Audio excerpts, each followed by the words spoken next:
Hey, what's up guys, welcome back to another video. Today I'm gonna show you how to clear your iPhone from virus malware. So let's get started without wasting any time. First of all, we have to check. As you can see, there are many notifications in my iPhone virus. So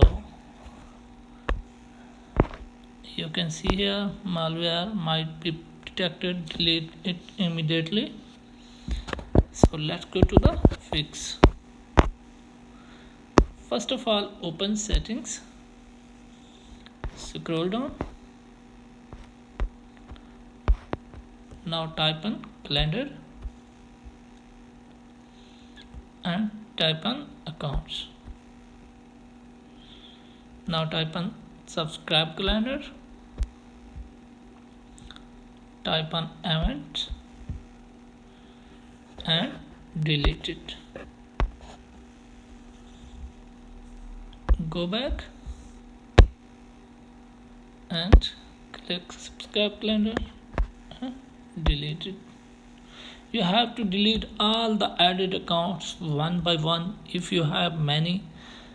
So go back and check now.